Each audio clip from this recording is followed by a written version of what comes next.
말씀 제목 한번 따라하겠습니다. 해야 할 일. 한번 더 따라 해야 할 일.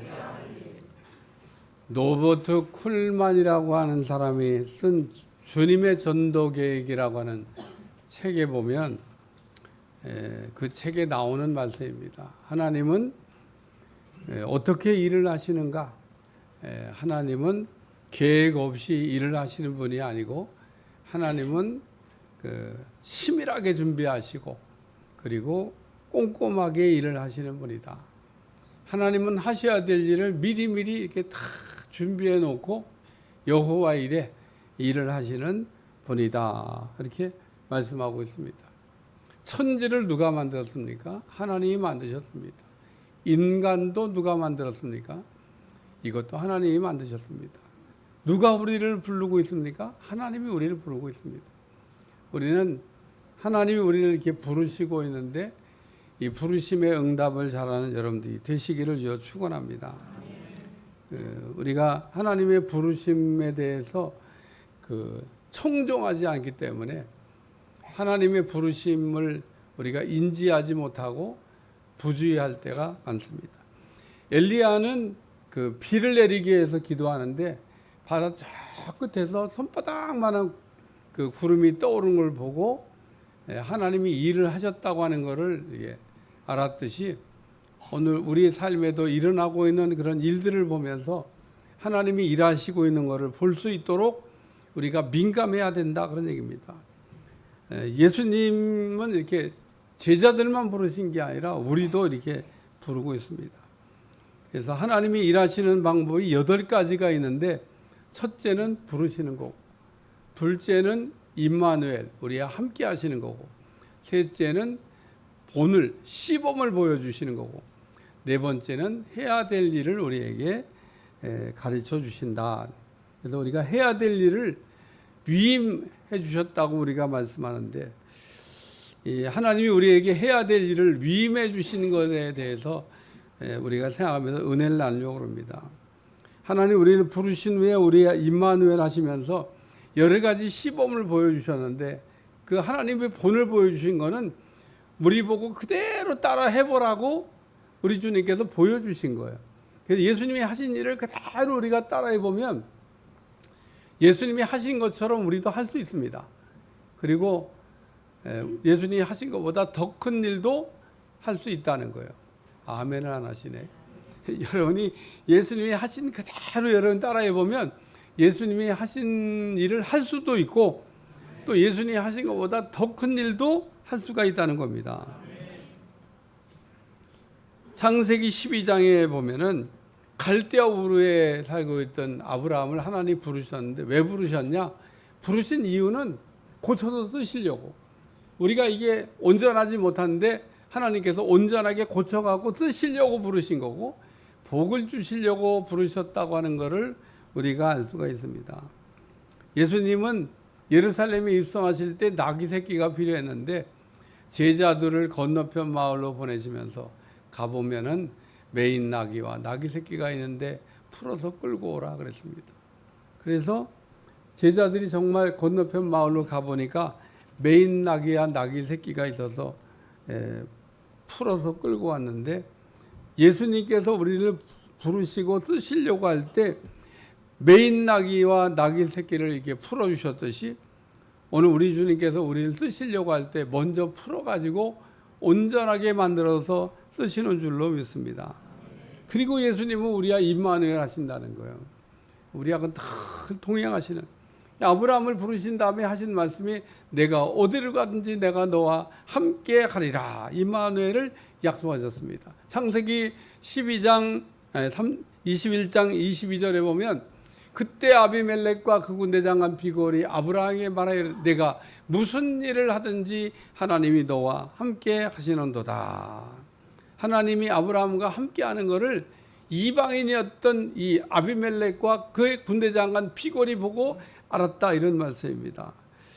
그래서 오늘 이 시간 우리가 기억해야 될 것은 하나님은 우리와 늘 함께하고 계시다고 하는 것을 잊어버리지 않기를 주여 축원합니다.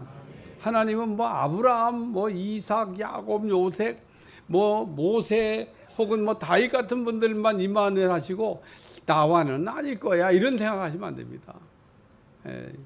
하나님은 나와도 지금 임마누엘 하고 계시다는 거예요. 오늘도 집으로 돌아가실 때 주님이 여러분의 돌아가는 발걸음에도 같이 가고 있다는 거. 돌아가면 안 되죠. 오늘은 3시에 예배 드려야 되는데 오늘은 가시면 안 됩니다. 오늘은 3시에 우리가 다 모여서 기공 예배 드리는.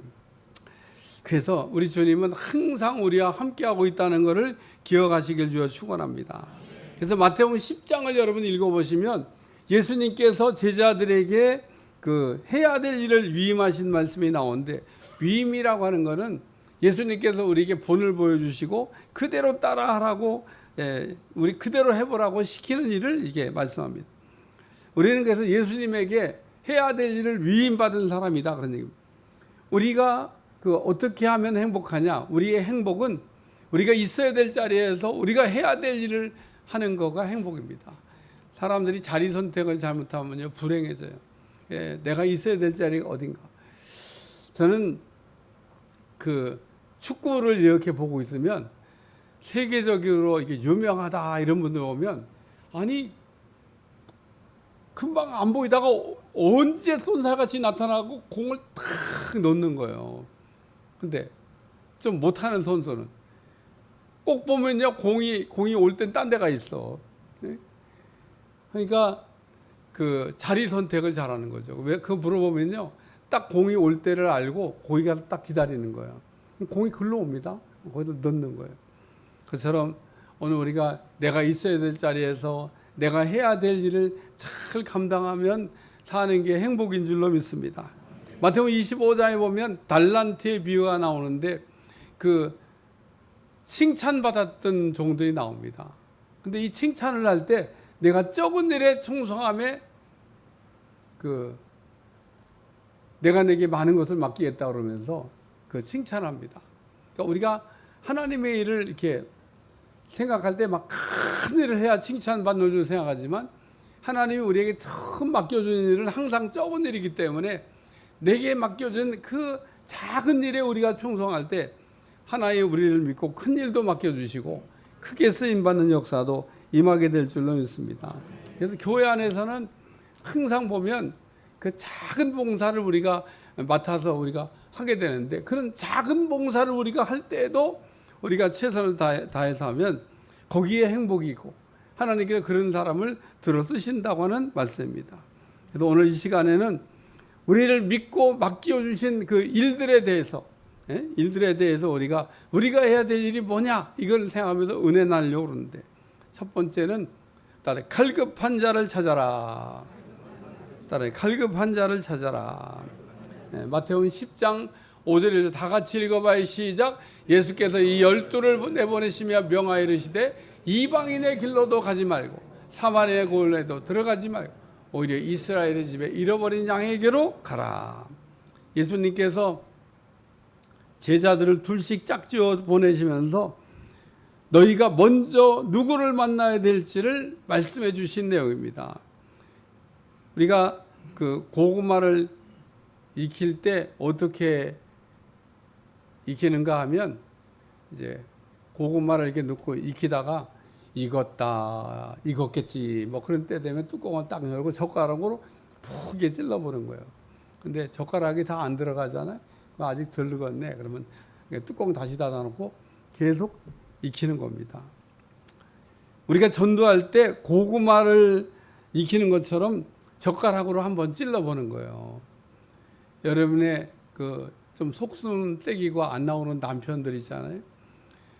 집에 돌아가서 이렇게 한번 얘기해요. 이제 나올 때가 되지 않았어? 그렇게 그냥 길게 얘기하면 돼. 이제 교회 나올 때가 되지 않았나? 이렇게. 그 뭐 남편이 그렇게 무서워서. 여러분 무서운 건 하나님이 무서운 분이지. 남편이 무슨 여러분을 뭐 어떻게 할 거예요? 뭐 매일 밥도 해주는데. 그러니까 그냥 기회 봐가지고 너무 그냥 기분 좋고 분위기 좋고 뭐 때 잡고 뭐 이러면요 평생 얘기 못해. 그냥 지나가던 얘기하는 거예요. 이제 교회 갈 때가 되지 않았나. 근데 영 표정이 그냥 그래. 그러면은 거기서 그냥 끝내야 되는 겁니다. 아직 덜 익었구나. 다시 뚜껑 닫아버려. 그리고 기다려야 되는 겁니다. 뭐 어려워요, 어려워. 이 하나님도 우리를 일할 때 그렇게 일합니다. 고구마 익히듯이 우리에게 일을 한다는 거예요. 왜 예수님께서 제자들을 보내시면서 이방인에게도 가지 말고 사마리아 사람인데도 가지 말라고 얘기했을까? 하나님이 그 사마리아 사람들은 유대인처럼 미워하셔서 가지 말라고 했나? 그게 아니에요. 거기는 다 생고구마들이라 가긴 가야 되는데 나중에 가야 될 곳이고, 일단 익은 고구마가 많이 있는 이스라엘 땅으로 가서 거기서 그 갈급한 자를 찾으라고 얘기하시는 거예요. 여러분, 전도할 때도 마찬가지입니다. 전도할 때도 일단 그냥 쫙 훑으면서 익은 고구마를 찾아다니는 거지, 아니 생고구마 그냥 붙들고 네가 이기나 내가 이기나, 네가 나오나 내가 나오나 보자고 막 그 집 문만 두들기고 그렇게 할 시간도 없지만은 그렇게 하는 게 아니에요. 여러분이 딱 보고선 젓가락을 푹 찔러봤는데 푹 들어가면 그러면 이제 전도가 된 거죠. 그래서 예수님이 제자를 보내시면서 갈급한 자를 찾아라 그렇게 얘기한 겁니다. 예수님도 그래서 이스라엘 땅을 두루 이렇게 다니시면서 이런 갈급한 심령들을 찾아다니셨어요. 근데 전도학에서 이렇게 얘기합니다. 내가 만나고 있는 사람 중에 예를 들면 10사람을 만나면 10사람 중에 한 명은 제자가 있다 그렇게 얘기합니다. 여러분도 가만히 생각해 봐요. 여러분이 지금 이렇게 사귀고 있는 사람들 중에 10사람 중에 내가 성당교회로 데려올 사람이 한 사람이 있다는 거예요. 거기. 그거 어떻게 우리가 찾냐? 삭개오 같은 마음을 갖고 있는 사람을 여러분이 이렇게 볼 수 있는 눈, 그 삭개오 같은 마음을 갖고 있는 사람을 찾아내면 돼요. 예수님이 여리고를 지나가다가 그 돌감나무 위에 앉아 있는 삭개오를 보시고 삭개오를 부르시면서 이렇게 말씀하셨습니다. 삭개오야, 속히 내려오라. 내가 오늘 내 집에 유하해야 되겠다. 그랬더니 삭개오가 그냥 돌감나무에서 내려와 가지고 기쁨으로 예수를 영접하고 그 자리에서 회개를 시작합니다. 내가 가난한 사람들을 위하여 내 재산의 절반을 내놓겠사오며 내가 네 것을 토색한 일 있으면 4배로 쳐서 갚겠습니다. 이게 뭘 얘기하는 거냐면 이 삭개오 같이 말씀에 대한 갈급함, 말씀을 듣는 그런 반응이 있는 사람을 살펴보라는 겁니다. 제가 이렇게 어디 가는 곳이 한 곳이 있는데 거기에 그 불신자들이 있습니다. 어느 날 불신자가 내가 목사인 걸 아니까 물어봐. 제가 만나는 사람 가운데 어떤 분이 성경을 400번 읽었다는데 목사님은 몇 번이나 읽었어요? 그러고 야, 참 그게 아마 목사님은 아닌 것 같아. 그냥 평신동 같은데 그게 많이 읽었다고 이렇게 나한테 전달을 하더라고. 나는 그냥 성경을 통째로 주석을 했습니다. 그랬지. 창세기부터 요한계시까지 장절을 다 쪼개가면서 제가 다 연구했습니다.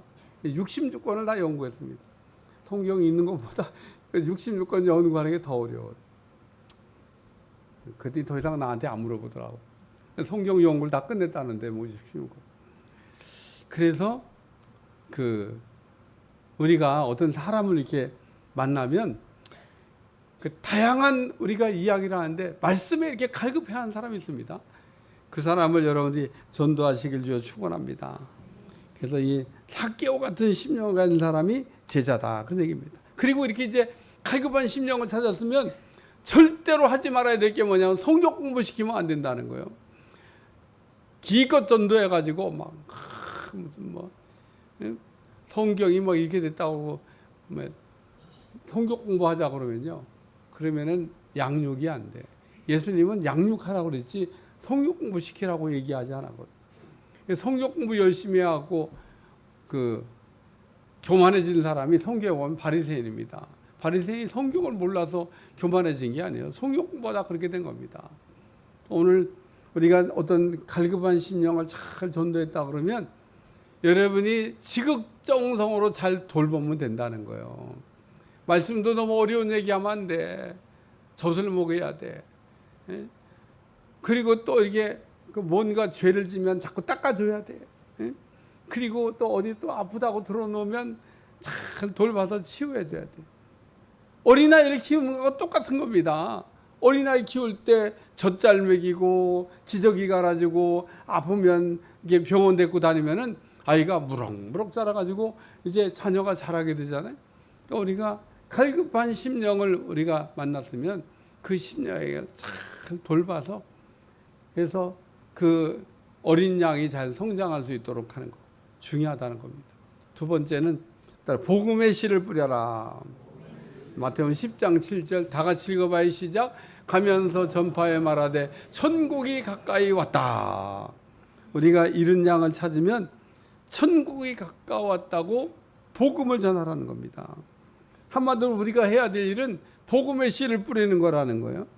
요한복음 4장에 보면 예수님이 유대를 떠나 갈릴리로 가실 때 사마리아를 관통하여 가셨다라는 말씀이 나옵니다. 근데 유대인들은 사마리아 지방을 안 지나가. 왜냐하면 이 사마리아 지방을 지나가면 갈릴리로 빨리 갈 수 있는데 사마리아 사람들하고 상종하기 싫어서 유대인들은 사마리아 지방을 지나가지 않습니다. 근데 예수님은 갈릴리로 빨리 가야 돼서 지나갔는지 아니면 수가성 여인을 만날 생각에 그리로 가셨는지 알 수가 없어. 근데 어쨌든 예수님은 사마리아 지방을 들어가셨고 수가란 동네에서 수가성 여인을 이렇게 만났는데 이 수가성 여인을 만나가지고 이렇게 말씀을 주셨습니다. 요한복음 4장 13절에서 14절 이것도 다시 읽어봐요. 시작. 예수께서 대답하시되 이 물을 마시는 자마다 다시 목마르냐. 내가 주는 물을 마시는 자는 영원히 목마르냐. 내가 주는 물은 그 속에서 영생하도록 솟아난 샘물이 되리라. 세상이 주는 물은 우리의 갈증을 해결할 수 없다는 겁니다. 세상은 우리에게 참 좋은 여러 가지를 우리에게 공급해 주죠. 우리는 세상에 있는 것들을 얻으려고 땅에 발을 딛고 사는 동안 열심히 일하기도 합니다. 근데 세상이 우리에게 주는 거는 우리의 갈증 나는 거를 해결해 주지 못한다는 겁니다. 제가 돈 얘기 한번, 돈이 얼마나 있으면 갈증이 안 날까? 1조? 100조? 요즘 막 조 단위 돈이 왔다 갔다 하니까 조 얘기해도 돈이 돈같이 안 보여요. 네? 근데 이거는 아무리 많아도 우리의 갈증을 해결하지 않는다는 겁니다. 높아지는 것도 얼마나 높아지면 우리의 갈증이 해결될까? 끝까지 올라가도 해결 안 됩니다. 그냥 우리 생각에 높아지면 갈증이 해결될 것 같고 많아지면 갈증이 해결될 것 같은데 아니라고 이미 성경이 이야기하고 솔로몬이 온갖 좋은 것들을 다 가져왔지만 솔로몬이 마지막에 헛되고 헛되다는 얘기를 고백하잖아요. 그러니까 세상 것이 나의 갈증을 해결하지 못하나. 그래서 이 갈증에 목이 말랐던 여자가 누구냐면 수가성 여자입니다. 수가성 여자. 정오에 물길로 나왔던. 그래서 예수님 만나면서 갈증이 해결됐어요. 예? 결혼을 6번씩이나 하면서 세상에서의 갈증을 해결해 보려고 하는데 해결 못했던 수가성 여자가 예수님을 만나면서 인생의 갈증이 그냥 한순간에 해결됐습니다. 물동이를 버려두고 동네에 들어가서 내가 메시아를 만났다. 내가 구원자를 만났다. 나의 속을 다 들여다보는 분을 만났다. 이러면서 이야기합니다. 오늘 우리는 심어야 될 좋은 씨가 있는데 씨를 잘 심기를 주여 축원합니다.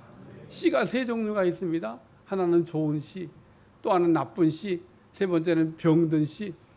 우리가 좋은 씨를 옥토에다 심으면 100배, 60배, 30배의 결실을 거두지만 못된 씨를 우리가 나쁜 씨를 심게 되면 못된 열매를 거두게 되고 병든 씨를 심으면 병든 열매를 거두게 됩니다. 우리가 바리새인들처럼 율법을 우리 심령에 심으면 어떻게 될까? 그러면 정죄하는 삶을 살게 되고 바리새인들은 율법을 심었더니 자꾸 정죄하는 인생을 사는 거예요. 성경에 나오는 바알과 아세라를 섬기는 이 사람들은 영지주의라고 하는 걸 심었더니 음란한 인생을 사는 겁니다. 그러니까 오늘 우리는 살아가면서 우리가 복음을 심어야 되는데 복음을 심으면 영생을 얻게 되고 기쁨을 우리에게 주실 줄로 믿습니다.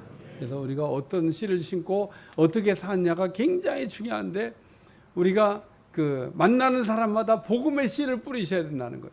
나도 복음을 통해서 구원의 기쁨을 누려야 되고 또 내가 나를 만나는 모든 사람에게도 복음의 씨를 뿌려서 복음을 통한 인생의 갈증을 해결하고 영생을 맛보게 하는 여러분들이 되시기를 축원합니다. 세 번째는 은혜를 거저 나누라. 마태복음 10장 8절입니다. 다 같이 읽어봐요. 시작. 병든 자를 고치며 죽은 자를 살리며 나병한 자를 깨끗하게 하며 귀신을 쫓아내되 너희가 거저 받았으니 거저 주라. 이 말씀의 가장 포인트는 너희가 거저 받았으니 거저 주라고 하는 말씀입니다.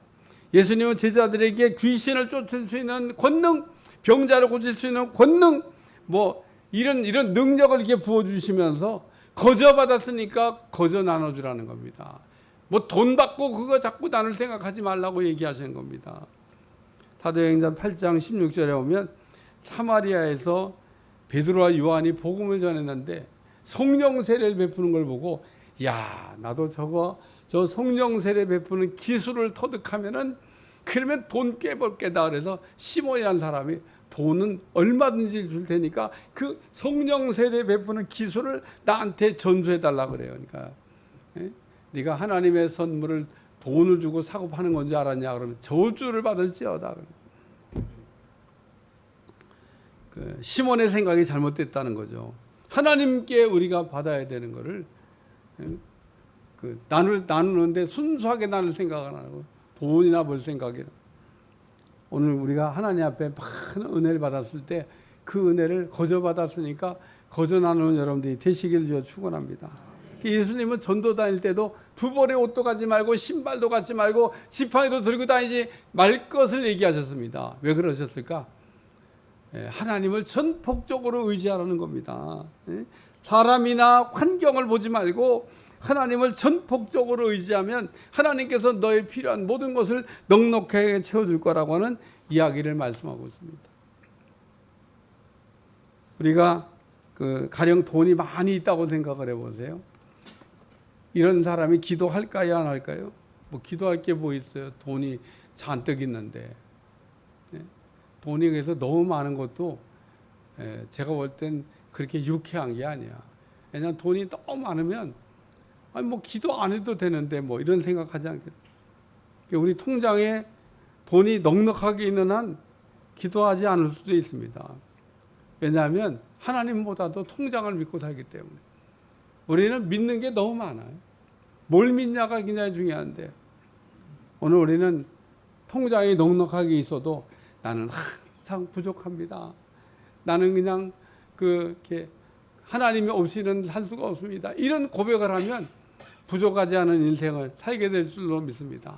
은혜가 그냥 바닥까지 그냥 드러나야만 하나님이 갈급하여 찾는 사람이 아니라 아직 바닥이 안 드러났지만 계속 우리가 그 그릇을 세워서 항상 차고 넘치는 은혜가 우리 가운데 있어야 된다는 거예요. 난 성도들 보면 가끔 걱정스러운 게 은혜가 이게 떨어져 가는 게 보입니다. 저러다가 바닥까지 가겠다. 그런 생각이 보이는 그런 성도들이 있는데 우리가 은혜가 그렇게 바닥까지 떨어지면 안 된다. 떨어지기 전에 한lang 채워서 넉넉하게 차고 넘치는 여러분들이 되시길 바랍니다. 그래서 오늘 우리가 하나님이 우리가 전폭적으로 의지하지 않냐고 뭔가 내 힘으로 내가 할 수 있다고 생각할 때 하나님이 하시는 말 그래 해봐.